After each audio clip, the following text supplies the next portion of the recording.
Mais um sagu. Mas é um sagu de fantasia, né? E vermelhou, né? No curral. Olha aí, hein? Eu falava, será que vai ter céu vermelho mesmo, né? E teve. Então ali no final ali teve realmente para fazer o título fazer sentido, né? Enfim, eu tô falando, né? De céu vermelho aí, lá do Vicky, né? Eu fiquei órfão, né? Depois que terminou, porque foi triste essa semana que não tinha mais episódios para ver. Diferente do Rei de Porcelana, esse só tem 16 episódios, né?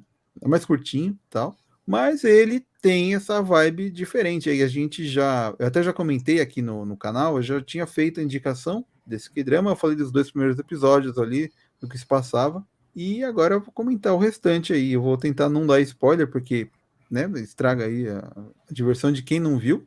Mas eu vou fazer aqui um veredito sem tentar estragar né, a diversão de quem não viu. Como eu tinha comentado, né? Esse K-drama aí, ele é baseado num livro, né? Que são 2 volumes. Ele tem essa era de som aí, ele tem essa coisa meio K-drama de época, mas ele é diferente porque ele tem esses elementos de fantasia, ele é uma Coreia antiga diferente do que a gente está acostumado. Você percebe até nas roupas dos personagens que é meio alternativo, assim. Até mesmo o lugar onde eles usaram para filmar não é o comum que a gente está acostumado. Aquele palácio gigante que a gente viu lá no Mr. Queen, né, desse ano, é, Love the Moonlight, né, esse a gente não vai ver, eles gravaram em outras locações. Então dá essa vibe diferente realmente aí para a série. E bom, só assim, dando uma geral, né, esse K-drama ele vai falar ali sobre um demônio que costuma invadir corpos de algumas pessoas importantes ali, e ele acaba trazendo destruição, tal, né? No caso, você vê o primeiro episódio, eu até achei meio curioso, porque fala que ele entrou uma vez num rei e tornou esse rei maligno, tal, poderoso, e ele derrotou vários países e meio que dominou o mundo, assim, é como se aquela Coreia ali tivesse virado dominou o mundo, assim, sabe? Só tinha aquele país ali, né? Eu achei meio esquisito isso, mas enfim, né? Ele fala sobre num passado antigo que uma certa pintora fez uma pintura, ela teve a ajuda divina de um outro ser divino que conseguiu prender essa criatura dentro de um quadro. No primeiro episódio a gente vê acontecer algumas coisas, a gente vê esse demônio saindo do quadro, né? E eles estão tentando capturar ele de novo, tal. E ele acaba amaldiçoando tanto o país, que ele coloca lá uma seca muito grande no país. É tipo uma praga que ele joga no país. E ele também joga uma praga no pintor que fez o quadro. Então, ele acaba amaldiçoando e esse pintor ele acaba ficando com problemas mentais e tal. E até mesmo a filha dele, que acabou de nascer, fica cega, que é a protagonista, né? A Chung-gi. Então a gente vê ali, né? Logo no começo, a gente vê as cenas dessa ritual que estão fazendo para prender esse demônio, e tem vários efeitos especiais ali. Por isso eu recomendo assistir na melhor qualidade possível aí, porque tem alguns efeitos que são muito bons. Tem uns meio toscos ali no meio, mas, né? é, por isso que eu recomendo ver lá no Viki, aproveitar que agora já está completo e legendado. O casal, né, principal aí, a gente tem a Chung-gi, né, que é essa menina que não enxerga, e ela acaba ficando muito amiga desse garoto, o Haran. Ele é filho do sacerdote lá, que tentou prender o demônio no começo do primeiro episódio, então eles têm ali uma amizade de infância e tal. E acontecem umas coisas ali no meio, né, dessa história que eles acabam se separando, né? Esse garoto, ele tem até uma coisa que não foi explorado muito, mas ele é descendente de uma família que tem poder de água. Então ele é usado num ritual para fazer chover e acabar com a seca do país, que tá morrendo gente de rodo, assim. Né? Chamam ele para essa ritual e tal. Quando o pai dele descobre que o garoto ia ser sacrificado, ele tenta fazer alguma coisa para impedir isso. Aí o garoto, obviamente, cai no lago, né? Porque tem que cair no lago, né? É sempre assim, Sagu tem lago. A Chung-gi, que é amiga dele, tá indo na direção dele para visitar ele, ela cai no lago também. E acontece que nesse meio desse ritual, aquele demônio que estava preso, ele consegue escapar ele entra no corpo do Haran. E aí, no caso, tem assim essa ajuda divina, né? Dessa deusa aqui. Ela aparece ali para impedir do pior acontecer. E o que ela faz? Ela tira a visão do Haran e coloca na Chun-Gi, que estava cega. Então a gente tem essa troca de olhos aí. E a partir desse momento ela passa a enxergar e ele fica cego, né? Com um demônio dentro do corpo. Olha que vida triste, né? E passa-se um tempo, tal, eles acabam crescendo e eles perdem total contato, assim, né? Mas eles só vão acabar, obviamente, sendo o casal principal aí dessa trama. Eles vão meio que tentar combater esse demônio que está dentro do corpo dele, né? Que é uma coisa, né? Você fala, nossa, o protagonista, né? Tem um demônio nele, né? O que será que vai acontecer, né? E bom, a série vai seguindo, a gente vai acompanhando, a gente vê os dois crescendo, né? A, a Chun-Gi ela acaba se tornando ela gostava muito de pintura mesmo antes de enxergar. Ela se torna uma pintora, assim como o pai dela foi, e ela demonstra uma habilidade absurda assim para pintura. O Harang ele perde o pai dele, que era a única pessoa que ele tinha. Ele começa a trabalhar com o rei e ele se torna um tipo de um conselheiro do rei ali, né? E ele também tem um outro emprego ali, mais ou menos emprego, porque ele se disfarça de um sábio ali que ajuda as pessoas na cidade, que ele tem o poder de adivinhação, assim. Então ele tem essa coisa meio dupla, assim, né? De um lado ele tá ajudando o rei, mas na verdade ele tá maquinando um esquema para se vingar de todo mundo que acabou com o pai dele, né? Ele culpa o pessoal do palácio por ter tudo de ruim que aconteceu com ele, né? Com a perda do pai, a perda da visão e tal. Então, ele tem isso dentro dele, assim, né? Ele quer se vingar. Mas, obviamente, né, a gente tem aí o encontro dos dois aí, né? Eles meio que aos poucos vão se reconhecendo e descobrem que eles eram aqueles amigos do passado, que tiveram, né, um lancezinho ali, né, quando eram mais crianças. Uma coisa curiosa é que, assim, quando eles são menores, né, quando eles são pequenos, eles têm por volta de 10 anos, né? Aí quando tem o ritual e passam um tempo, passam 20 anos. Então aqui teriam que ter uns 30 anos, mais ou menos. Mas você vê que os atores são mais jovens do que isso, né? Mas beleza, né? Você releva ali. Você finge que eles tratam muito bem da pele e tal, né? Eles não deixam envelhecer. Não tinha poluição na época. Pode ser, pode ser. Eles faziam skincare, né? E tal. E, enfim, o que a gente vai ter aí, né, nesse K-drama aí, né? A Chun-Gi, ela, como eu falei, ela era uma pintora, tal, ela vai subir de nível, né? Ela vai, você vê pelas roupas ali, você vê que ela vai fazendo level up ali, né? Como tem esse elemento de fantasia, ele tem algumas brigas, algumas lutas diferentonas, assim. Tem campeonato, mas não é campeonato de porrada, é um campeonato de pintura, onde eles estão lá para descobrir um pintor com poderes mágicos, né, com poderes divinos, e enquanto eles estão atrás desse demônio que eles não sabem onde foi parar, a gente tem uma aproximação maior aí do casal, né, que eles começam a se encontrar mais vezes, tal, e é curioso que nessa cena aí ele pede uma pintura, né, dele, um retrato dele para ela fazer.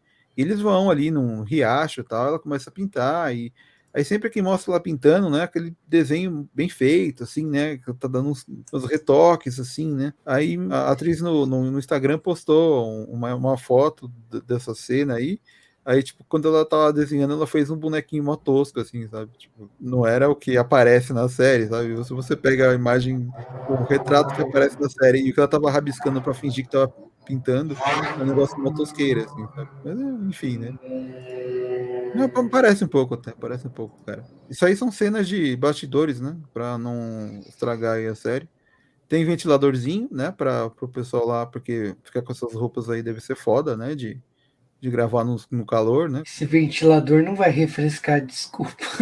Não sei, né? Vai que é da Samsung, né? É muito bom, sei lá. Enfim, eu tenho o pessoal aí empinando pipa, né? Porque sim. Quem coloca a pipa no ar dele é ela, porque ele é cego, ele não enxerga. Então, mas enfim, né? Eles estão lá. Tem aí rolê dos três pintores, né? Lá em Seul. Os três pintores que estão desde o começo juntos e eles participam lá do torneio, né? De pintura e tal. várias pinturas bonitas aí, muitas pinturas bem feitas.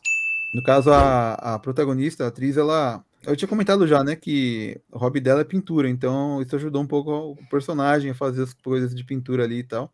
Mas, obviamente, tinha um pessoal que ajudava a fazer as pinturas, principalmente na parte ali do torneio lá e tal, que foram 3 pinturas que foram feitas, né? Então, tem até um pessoal dublê, assim, né, ajudando a terminar as pinturas a tempo ali. Mas tem várias pinturas muito legais, assim. Até a última semana, né? Até o 14º episódio, tinha muita coisa que eu tava meio em dúvida, porque assim, como é um K-drama de fantasia, ele mostra muitas coisas diferentes. Ele fala, né, sobre por exemplo, a família lá, que os descendentes têm poder da água, aí fala da família dos pintores que tem esses poderes divinos, fala de um ser que fica andando, vagando por aí, procurando pintores divinos. Tinha muita coisa assim que eu falava, poxa, né, vai ter só 16 episódios, né, eles não vão, podiam explorar mais, né, todo esse universo que eles criaram ali, né, porque no caso tem o demônio, né, que é esse demônio que eles estão caçando, tem outros 2 seres divinos também, que vivem aparecendo ali, né, tem aquela que eu mostrei aqui, tem uma outra que é uma garotinha, né, que é o tigre branco lá e tal, e realmente, assim, você pensa, nossa, né, tem tanta coisa que eles criaram desse universo que podiam expandir, né? Fazer outras histórias dentro dessa coisa mais fantasiosa, assim, né? Diferentona. Mas aí eu vi os 2 últimos episódios e eles respondem bastante coisa ali, né? Então eu fiquei um pouco mais satisfeito, eu não fiquei tão perdido, assim, né? O K-drama ele tem realmente esse foco aí nessa caçada, esse demônio aí. Mas ele foca muito nos personagens, né? Principalmente nos 2 protagonistas. Para quem pergunta, né? Ah, tem final feliz? Vale a pena ver? Tem final feliz. Só não tem casamento. Mas final feliz tem de tudo que você pode imaginar, assim. Vai ter lá no último episódio, né? É praticamente metade do último episódio só mostrando o futuro, as coisas, né, legais e felizes de um final que você espera, assim. Então, quem tá procurando, quem quer saber, né? Quem já quer adiantar aí, já posso falar que o final é legal. Tem gente perguntando se vai ter outra temporada, porque obviamente tem que perguntar isso. Eu acho que não, porque já encerrou a história. Mas tem gente dizendo que talvez tenha, porque tem algumas coisas que não fecharam e tal.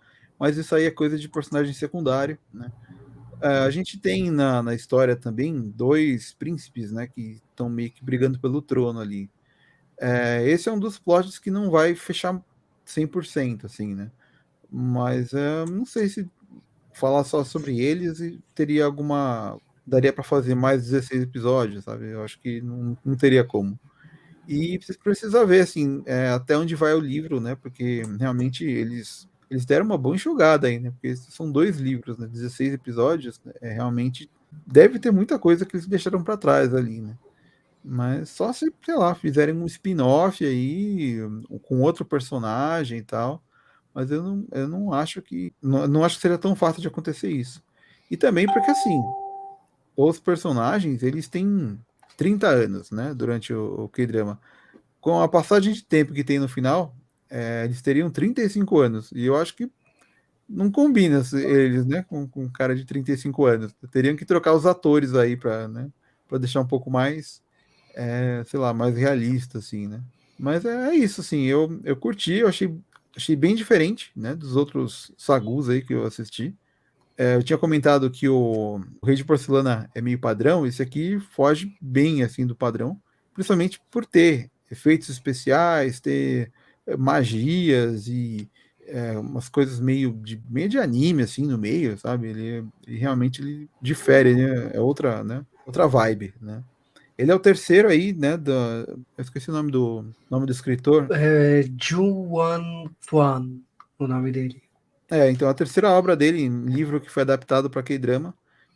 O pessoal fala, entre os fãs aí da série, eles reclamam que a TV que passou, ela não fez muita divulgação da série, né? E a audiência que teve é por conta da fama dos atores aí, né? Então, o máximo que ela chegou a fazer foi no último episódio foi 10,4% de audiência. E foi um número bom, assim, né? Um número muito acima da média, mas tinha um pessoal reclamando aí que faltou divulgar. E realmente, eu que acompanho acompanha o pessoal que fica andando lá por Seul e tal, né?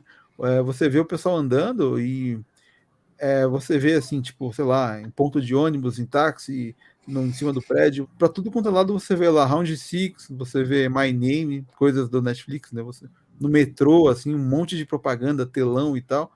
E assim, desse que drama eu não vi muita coisa, não. Assim, na verdade, não vi nada, né? O que tem de propaganda mesmo é dentro do, como fala? Do Viki mesmo, né? E eu vi uma coisa ou outra ali no Instagram e tal. Instagram do Viki também, no Twitter e tal. Então, realmente o pessoal tava reclamando aí que não teve tanta audiência na TV. Mas eu vi que nos sistemas de streaming, onde ele tá passando, ele tá com dentro do top 10 ali, né? De assistidos. E os dois atores principais aí, né? O Hyo Sop e o Jong, né? Eles, na última semana de outubro, eles estavam no top 3 lá de mais procurados. Então, aparentemente, o sucesso desse K-drama tá mais no streaming do que na própria TV ali, né? Eu tava olhando aqui, você estava falando do autor do livro, né? John Wan Kwan. Foi engraçado porque se tiver que lançar uma trilogia, né, dos livros dele, não dá, porque cada uma foi numa emissora diferente, né? E a Lua que Abraça o Sol foi produzida em 2012 pela MBC. Inclusive, esse aí tem a Kim Yoo-jong tá nele também. Ela faz a versão adolescente da protagonista, que envelhece depois. Teve a primeira vez que a gente tá falando fora de ordem, né? Mas o Song Gyong Kwan Scandal, que é da KBS de 2010, que esse foi a primeira série dele. Sim. Esse aí tem a secretária Kim e tem Tem o a secretária. Vincenzo. Olha que coisa. E agora Lovers of the Red Sky, que o nome em coreano é Hong Chung-gi. O livro foi de 2016 e o dorama é de 2021. Ele ainda tem 2 livros, né? Que ele lançou também, cada um é de 2 volumes, que ainda não virou K-drama, né? Então, quem sabe, né? Tem mais coisa aí, né? Dele pra sair. Aparentemente, os canais gostam de adaptar as coisas que ele faz, né? Esse Alô que Abraça o Sol é absurdo, né? De audiência, 40 pra cima, né? Eu acho que até por isso que eles pegaram esse livro aí pra adaptar e tal. Porque também tem esse estilão meio diferente dos outros, né? Poderia ter um destaque maior, né? Mas assim, eu vi uma reportagem falando, né, que agora a Hong Chung-gi acabou, né, o Céu Vermelho aí, e passou o bastão para tem o Rei de Porcelana, tem aquele Red Sleeve e tem aquele do Inspetor Joy também, né? Então tem vários K-dramas aí de Sago que vão pegar essa onda aí e continuar, né? Lógico, esses 2 livros saíram bem depois, né? Que é de 2016, os outros livros é de 2005, 2007, por isso que os K-drama é de 2010 e 2012. Mas eu acho que demorou, né, para sair, né? 2016, só foi sair em 2021, né? Então demorou um pouquinho, né, para virar K-drama de verdade, né? Talvez também seja efeitos especiais, né? Se fosse feito anos atrás, não teria sido tão bom, né? Então tem isso também, né? Mas vou falar, tem efeitos aí que são muito bons e tem alguns que de Jesus Cristo, viu? É que nem no Rei de Porcelana, tem uma hora que eles estão caçando uns animais na floresta, que, nossa, o animal é tipo dolinho, assim, sabe? É aquela coisa, né? São 2 horas de episódio por semana, né? Toda semana sai 2 episódios ali, né? Então, tem que ver que a coisa de TV, o orçamento não é tão grande, né? Aliás, uma coisa que eu não comentei, nesse Céu Vermelho, como tem muito foco nesses personagens, a gente acaba não vendo outras coisas que são comuns em Sagu. Por exemplo, a gente vai ter o rei, tem os príncipes que estão brigando pelo trono ali, e a gente tem, né, o Haran, tem a Chungi, tem o pessoal lá do grupo de pintura, lá onde ela trabalha, ali, onde ela aprendeu a pintar e tal. E da parte do palácio, a gente não vê nenhuma princesa, não vê a rainha, não mostra. Zero, assim, sabe? É curioso. Da parte do palácio que a gente vai ver mulher são as xamãs lá, que fazem os rituais e tal. A gente vê alguns soldados ali, vê um ministro ou outro de vez em quando ali e tal, mas não é aquela coisa dos outros de época aqui, né? Tá o rei e aqueles 30 ministros, aí vem a rainha falar alguma coisa e tal. Talvez porque também não teria tempo, né, de desenvolver isso, eles deixaram meio de fora. Não é como se não existisse, né?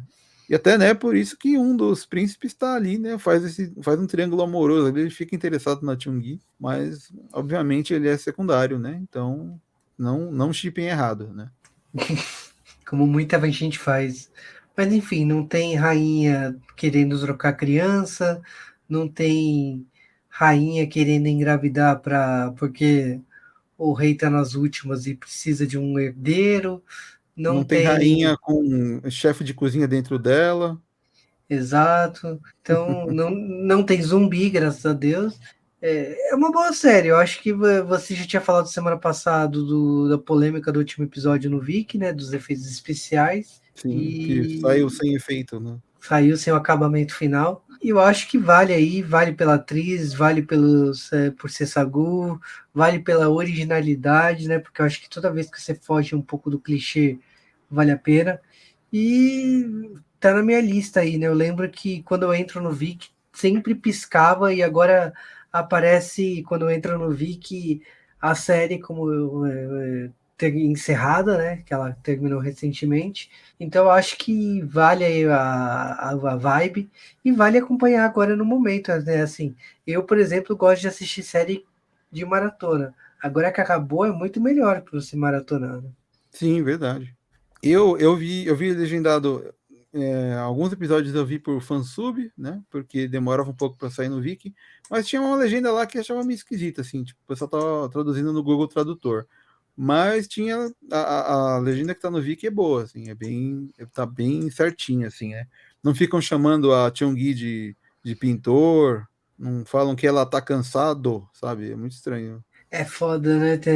O Hospital Playlist eu vi umas coisas assim também, né? Que a pessoa legendou sem ver. Tanto, claramente, assim, só traduziu e colocou lá de sacrifício que a gente faz para quando a gente quer assistir o mais rápido possível, né? A gente faz isso, né? Mas É por isso que eu já vi tudo agora no Wiki para completar, para não ficar, né? Não ficar com uma má impressão, né? Porque às vezes a legenda pode te confundir se ela estiver errada, né?